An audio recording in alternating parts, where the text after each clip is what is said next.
In this video, I'm going to show you how to work the purl stitch, which is the other very basic stitch that complements the knit stitch. So like with the knit stitch, we're going to push the stitches up reasonably close to the end of the needle.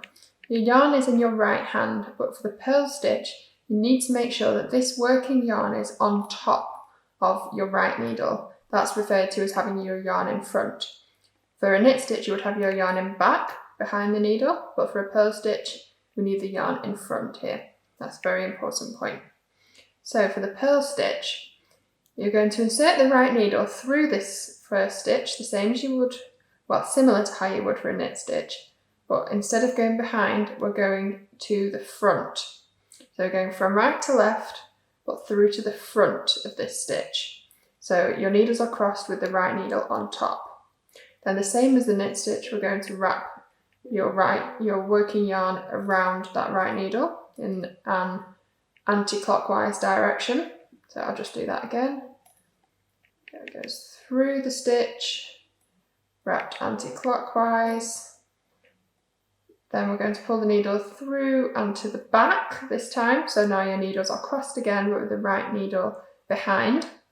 And then we can pull that stitch off that we just worked. So through to the front, wrap around, through to the back and off. To the front, wrap around, to the back and off. Front, wrap around, back and off. Front, wrap around, back and off. I'll work to the end of this row.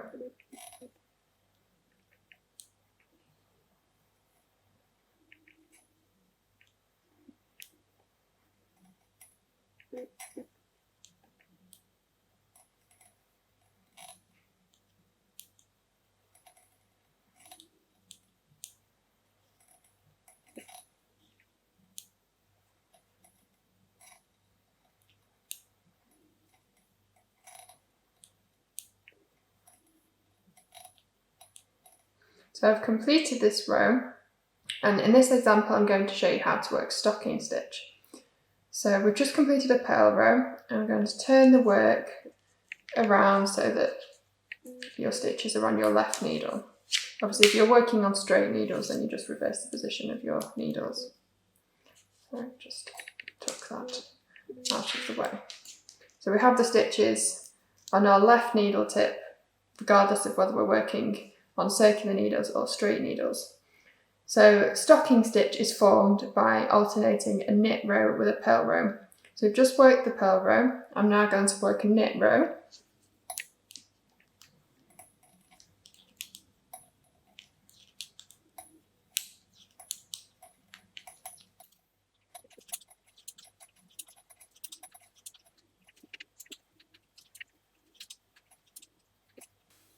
And you can see, if I just unfurl that a little, it's starting to take the shape of having the V's that you'll be used to seeing in machine knit garments. This fabric that is made up of lots of little V's. So I just alternate the purl row with the knit row. I'll do a couple more now, then you can see it take shape a little more. Now that I've worked a few more rows, you can see the fabric start to take shape. So we have this smooth side, which is all made of little V's that you can see lined up next to each other. And then we have the other side, which is known as reverse stocking stitch, where it's a series of small ridges. So the way to know whether you need to do a knit row or a purl row is to push your stitches onto the needle ready to work, so your yarn is at the right here. And if this side is facing the smooth V side, this is known as the knit side, and most commonly the right side of your fabric. So in many patterns that will be referred to as right side, abbreviated as RS. If you push your stitches up to the end of the needle and this side is facing, so if my yarn was here, I would have the purl side facing the wrong side, or WS, usually in patterns, unless they happen to be worked inside out or something like that. So this is the purl side, so if this side is facing, you need to work a purl row. One thing to note about stocking stitch is that whilst it produces a very smooth fabric, it does have a tendency to curl.